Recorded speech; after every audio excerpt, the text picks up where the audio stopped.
Great Miami real estate deals rarely make it to Zillow. Call me if you're looking for access to off-market homes.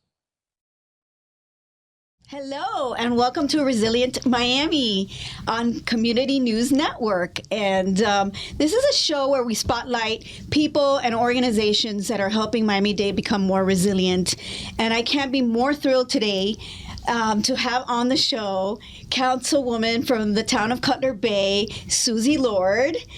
She represents a community that just doesn't talk the talk, but walks the walk, and we're going to get into that. So welcome, Suzy. How are you? Hi, Irela. Thank you so much for having me here. Oh, it's such a pleasure. It is. And let's get right into it. Yeah. How did you decide to get into public service as a councilwoman? And most recently, you've just decided to run for mayor of the Town of Cutler Bay. How exciting. I have, yeah. I announced a couple of weeks ago that I'm going to resign my seat. I have 2 years left in it, but I feel so strongly about being our next mayor that I'm going to take this leap of faith, resign my seat, run for mayor, and continue the great work that we've been doing as a town. I decided to get into politics. My family is a family of stewardship and leadership, right? My grandfather was a mayor of a town in Germany. My brother was on the school board in Maryland. My youngest son was on our inaugural youth council and was our town manager's intern. And so it just kind of came naturally to me. My kids grew up, and I've been in the town for 42 years, and there was a seat too was opening in 2020, and I thought, okay, let's try this, right? I love the town so much, so it was just a natural progression for me to start like serving with, because I was serving with my son as his mother, driving him to the events and learning what I thought. I knew everything about Cutler Bay, which I learned very quickly. I didn't once I got elected, but but it happens. But it's so nice that it's like it's in the family. Yes, yes, which is great. It's great. It makes serving a lot easier because it's just an understood thing. Oh, mom has this event tonight. She's going to miss the birthday party. It's all right. Like she'll make the next one or whatever. There was no friction from it. And my extended family is very proud of it. But, it's just kind of a thing we did. Even my mother, who never really worked outside the home, she was service driven. She was the neighbor that would bring you meals when you had a baby. And like that, that's just how we grew up. Yeah, it's community. And, exactly. The Town of Cutler Bay is such a nice community. Yeah. And of course, it was one of the last ones that have been incorporated. We're the youngest, exactly. Right. Yeah. Right. So, and ever since then, you guys have just been like gangbusters, just doing amazing work. And since this is a resilience show, let's get into let's talk resilience, because you guys have been really a leader in resilience planning, even so successful in getting funding from all levels of government, federal, state, local. Talk to us about some of those initiatives and those investments, where those investments have gone to. Okay, so one of the most proud things I can say about our town is that with our purchasing of green space to save apartment buildings from being built there, or to save 400 homes from being built on Old Cutler, which would be practically 800 more cars on that historical road. We couldn't afford that infrastructure, number one. The environment can't take that kind of hit. We can't keep developing that way, right? So we are now the largest landowner in our town on Old Cutler. We own 28 acres, which is so unheard of for a municipality. That's unbelievable. Well over $30 million investment in our environment. Amazing, amazing. And again, where other communities are seeing, we got to build up our tax base because, we need to, get more tax base, more money for XYZ. Here you guys have made this sacrifice in a way. Polar opposite decision, right? But at the same time, it's good land use planning. Yes. Because the further south we go, the more we know that, costs a lot more money to invest in the infrastructure you need to maintain, that kind of lifestyle. That development, right? Development. So look what's happening south of us, right? There's no infrastructure for that kind of building, right? And it's pumping forward into Cutler Bay and pumping forward into Palmetto Bay, and the carbon footprint. Let's not even talk about that. That's yes, and again, it's like people don't understand.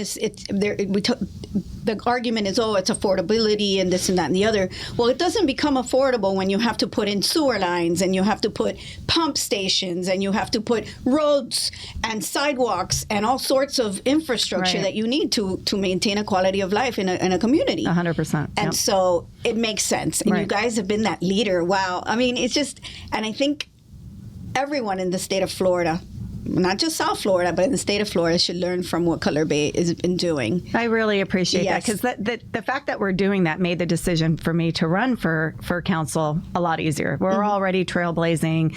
You know, let me make sure that continues. Like my vote, let me make sure the vote is going to the right place for our town and for all of South Florida, frankly, right? And the fact that we get accolades from that is just sort of the byproduct of it. It's not why we do it. We do it because it's the right thing to do, right? I know that you'll remember I just saw you at the Everglades Coalition Conference, and you were on a panel, and you gave the town of Cutler Bay like the big shout out, which I was able to catch on camera and pump out on my social media, which I think helps our residents understand that it's not just figures and, oh, we own 28 acres. It's like we're making a difference. We're making a difference, and it's being recognized by individuals like you at the Everglades Coalition Conference. That was a huge moment for Cutler Bay. Oh, thank you. Yeah, no, thank you. I mean, it's just, you have to call folks out when they do the right things. Right. And it's just a great example. And when we're talking about land use, especially now when there's, you know, so much, threatened. Every parcel of land is being threatened here, especially down south, and then the urban development boundaries threatened every day. And you know, Biscayne Bay and our Biscayne Aquifer, where we get our water supply from. I mean, we need to start thinking more along the lines of what you all are doing, which is more long-term. The short-term gain is not going to get you there. Long-term is what's going to get us there, to stay here longer, to make Miami-Dade more resilient. And in that regard, you also are very, very intentionally focused on flood mitigation, flood protection. Right. Because you are a low-lying community. Right. So let's talk a little bit about that vulnerability. You guys sit like almost right there on Biscayne Bay. So storm surge is a factor, especially now that we're in hurricane season. I can tell you, just if I may, a little personal note. When Hurricane Andrew came through, I was 8.5 months pregnant. I lived on the end of a canal that abutted right to Biscayne Bay. And what happened was the storm surge, which, again, growing up in Miami, we heard storm surge and we would have some flooding or whatever. The storm surge was such a real thing for me. It came up the canal, through my house, pushed everything I owned out the door, everything I owned except for the clothing I had on at 8.5 months pregnant. All my furniture, everything. So that's terrifying. To tell you that I understand storm surge, I understand it like firsthand, right? And then you have the issues of the homeowners insurance who don't necessarily want to cover a storm surge because it's a flooding event and not a windstorm event, and that changes. I mean, it's a passionate thing for me because I lived it. I wore my father's clothes until the Red Cross can come through and help us. You know, the things that we do, we have an amazing public works department. We'll talk a little bit about that in a moment, but you know, we are constantly cleaning our sewage system out and our flood drains out. We do that more than one time a year. It's important. It's important. We have vulnerable assessment planning meetings all the time that are open to the public. We've done a storm water master plan public information meeting. We do those every year. I went to one. I go to all of these. I go to everything. Again, thank God for my family understanding, and there's a lack of friction there. But one of the last ones I went to, the stormwater master planning for the public, it was me and one resident in the entire chambers. And they continued with the whole meeting one resident, or the second resident being me. And a couple of days later was when we had that 20-plus inch storm come through over 3 days, and Saga Bay was in dire straits, right? And unfortunately, even the woman who was present with me in that meeting was not from Saga Bay. Saga Bay is known to flood. When I was growing up, we called it Soggy Bay, right? I mean, it's just, that's what they're known for. It's always been that way, unfortunately. We are working so hard on the entire town, but in particular, in Saga Bay because of the flooding. And right after that, because of our amazing relationships with the upper electeds, that I like to call them the upper electeds, with Congresswoman Maria Salazar, she procured $1 million for us to work on the flooding issue in Saga Bay. Yes, she did. These relationships are real things, right? And we continue to do that in preparation because, like you said, hurricane season just started, right? We already have 2 storms on the other side of Mexico. I know. Right? Expected to head this way, and, fingers crossed. But so that's why it's important that this work happen all the time, right? That's why it's important that we procure that land and we protect the wetlands so they can protect us from that storm surge that devastated me. Exactly. Right? Like, that's what's important about the work we're doing here as a town. And this is a great segue to talk about how you're using nature as a way to mitigate. It doesn't all have to be great infrastructure. Right.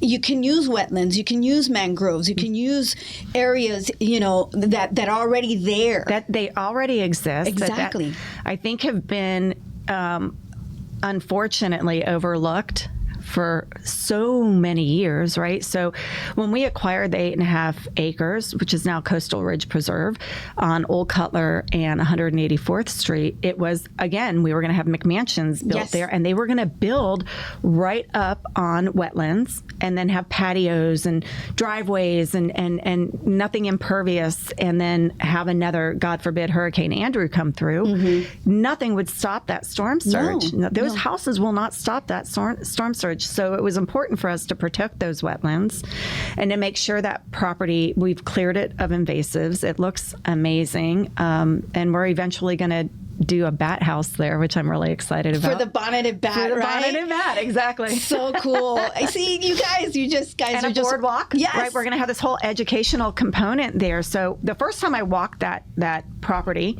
which is literally down the street from where I live, I wasn't elected. I didn't know it. Then I get elected. I walk the property with our town manager for one of the invasive cleanups, which we do 2 or 3 times a year, which is great. We partner with our schools and our students, and they do great work in our canal system cleaning it up. And so I walked it.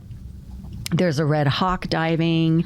There's egrets. It was like we were in the Everglades. It was the most beautiful piece of property in our town. But you are in the Everglades. Yeah, if you think about it, traditional system ends really down by Biscayne National Park. Right. And so you guys are neighbors to Biscayne National Park, which is also a wonderful place to be. Oh, my goodness. Guys, it's a national park, and it's your neighbor. Right. It's so thrilling to, how nice is what it is to... that, a $60 million... $64 billion $64 billion for Miami-Dade County. Economically, yes. Right? Yes. That's an amazing number. When I moved here when I was 12, I moved from Germany. So Miami was very exotic for me. Sure. And one of the first things my dad did was buy a boat and teach us how to snorkel. My dad was from New England. Like, Miami was a new thing for him too. And I've grown up on that bay. That bay is in my heart. That bay is in my heart and soul. And I think that what we can do to protect it, it's not only necessary for the $64 billion, right, dollar amount that Miami-Dade County is getting, but just for the environment, just for our children and grandchildren, going forward. It is, I've that I've been an advocate of Biscayne Bay for decades now, and it all started when I served on the South Florida Water Management District Governing Board. Right. And we had this project, part of the Everglades, Comprehensive Everglades Don't get me started on that. Plan. That's my favorite project. It's mine too. It's like my baby. We'll be here all day. Yeah, I know. So the Biscayne Bay Coastal Wetlands project, which there's phase 1 that was just recently completed, and it was so thrilling to be at that ribbon cutting, Councilwoman, and just to be able to cut that ribbon along Cutler Bay, along state and federal and everybody that's been working on this forever, right? To finally see that happening. But what I found wonderfully interesting about this is that Cutler Bay kind of became a partner. Miami-Dade's been a partner, state of Florida, federal government, but Cutler Bay, this small town right there on Biscayne Bay, became this incredible partner and incorporated all these recreational features for your community and for everyone else in Miami-Dade and South Florida, whoever comes to visit. Right. Which, you're thinking big infrastructure, big pumps, moving this water into the wetlands so that they can, we can rehydrate and feed this aquifer that we all live off because it's our water supply. And keep that salt water out of our fresh water supply. I'm trying to educate everyone as we're talking here on why this is such an important project. And you all became a partner, help the district understand that this is also part of your community and that you need, you might as well incorporate some areas in which to enjoy it. So talk about that. Let's get started. So I learned about SERP at the first Everglades Coalition conference I went to. And I literally try and go to them every year. And it wasn't until I was elected and I went to my first one where I met you for the first time at one, that I started to realize what I didn't know.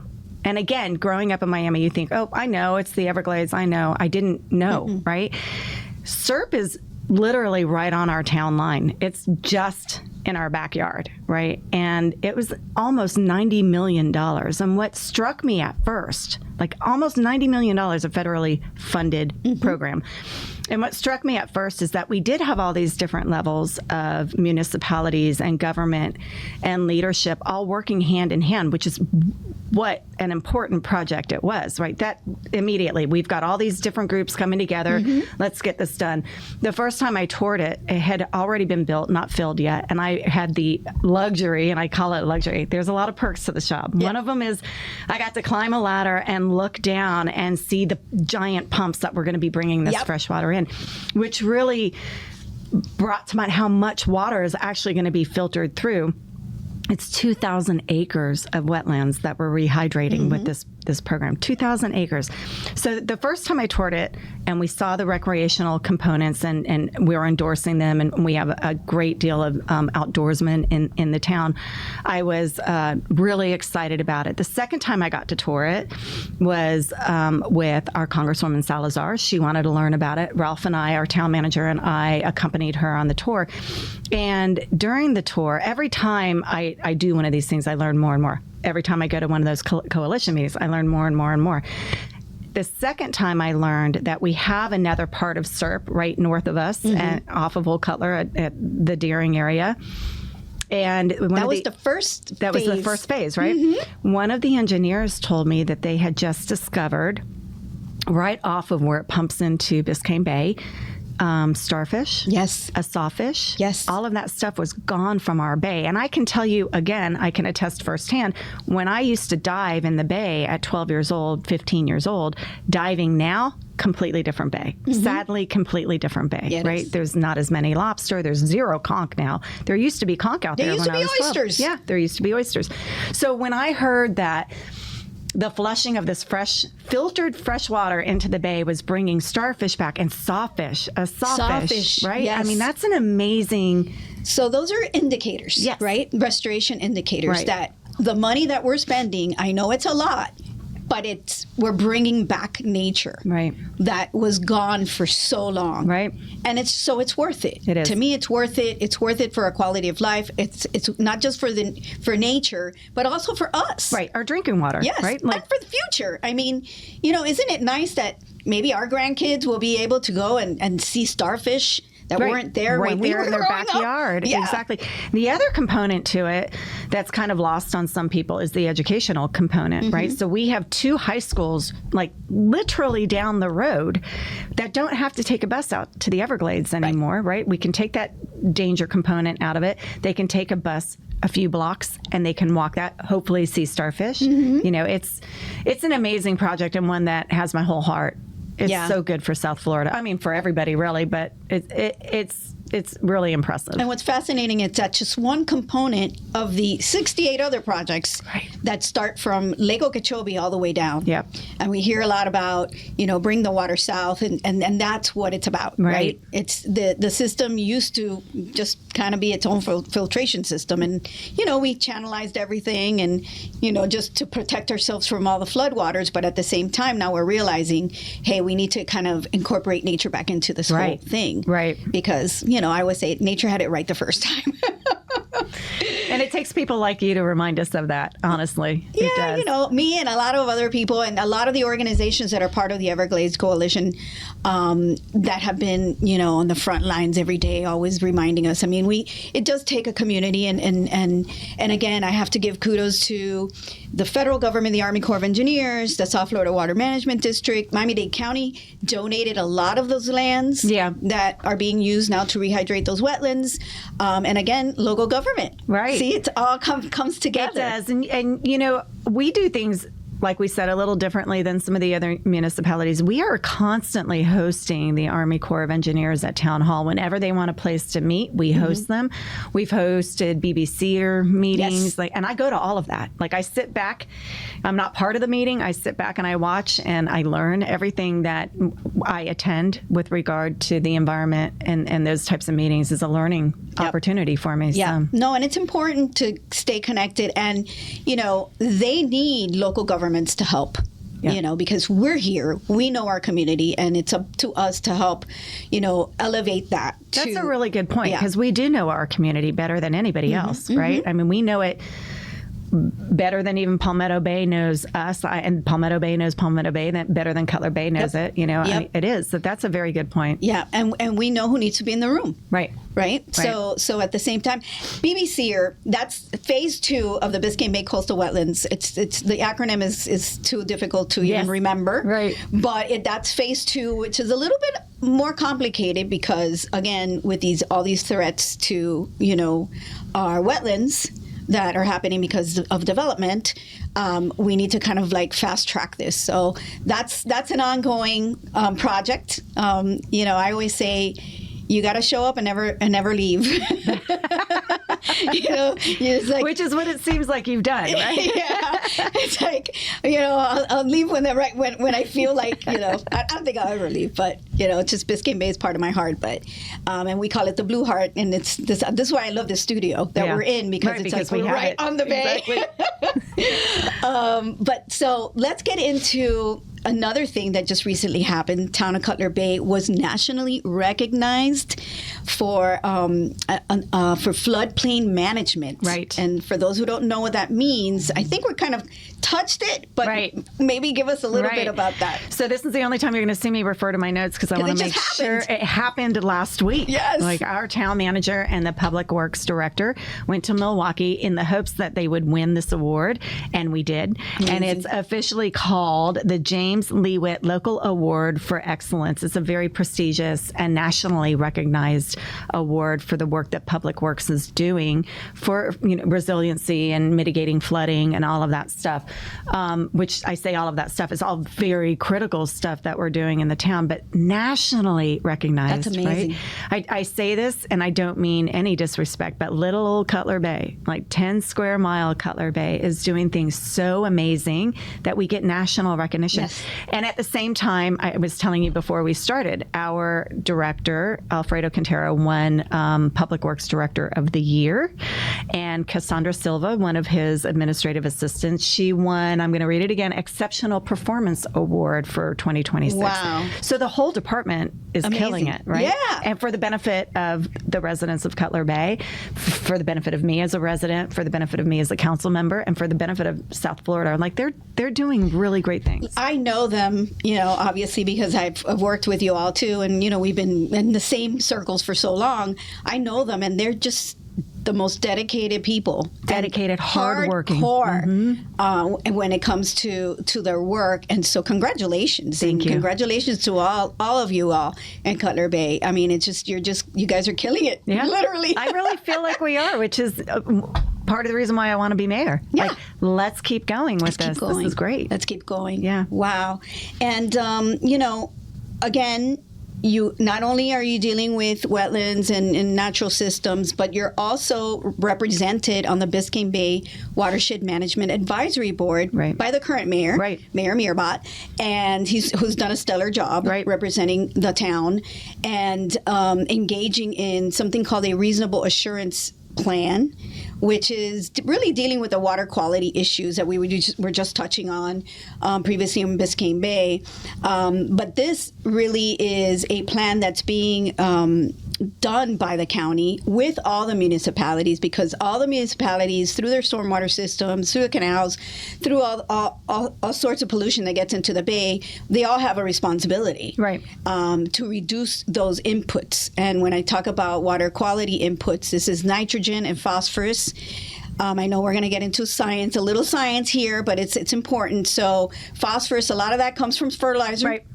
Nitrogen, a lot of that comes from, just everything from the street.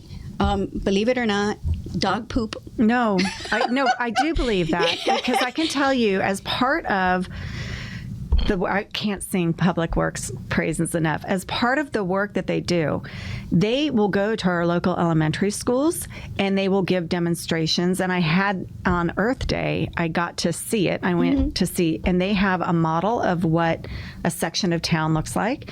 And they use chocolate sprinkles to represent the dog poop. And they use, red sprinkles and so they show what happens when those sprinkles get watered down and how they go into an aquifer and all of that. Yes. And this is the elementary level that we're teaching our residents. But that's where you have to start. That's what you have to start. You have to start.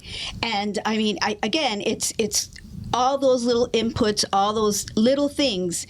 And people say, oh, well, what can I do? Well, you can do a lot. Or it's just my dog. It's not a big deal. Right. It is a big deal. You can do a lot as a person. And plastic pollution, that's another one.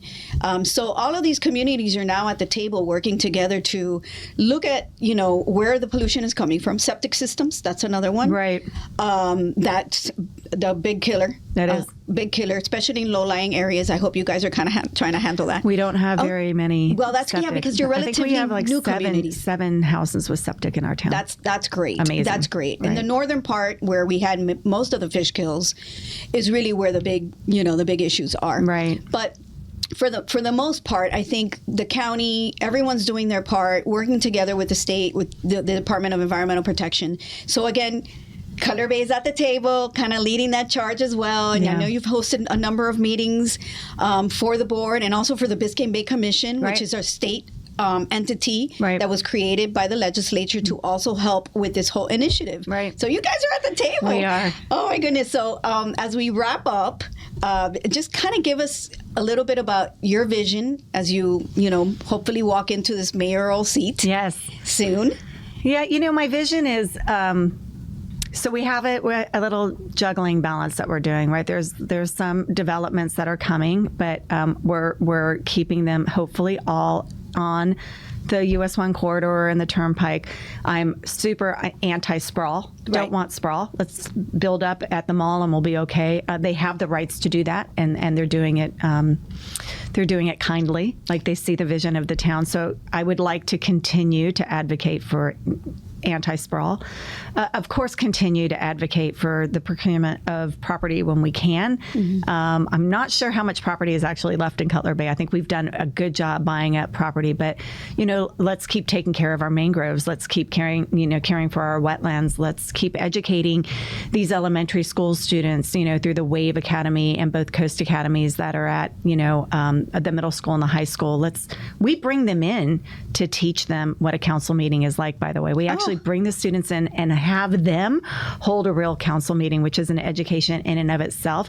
And I would like to see that kind of leadership, mentorship continue. That is so important. It is. I mean, the future is the future, and future generations need to understand that public service is important. It is. I mean, we can't just expect someone else to do it, right? I mean, and it starts at a young age. You get inspired. I mean, I did. That's how I started my career. Right. Knocking on doors for an elected official. Right. Oh. That's how I started. Well, I'll welcome your help. You might just see me out there.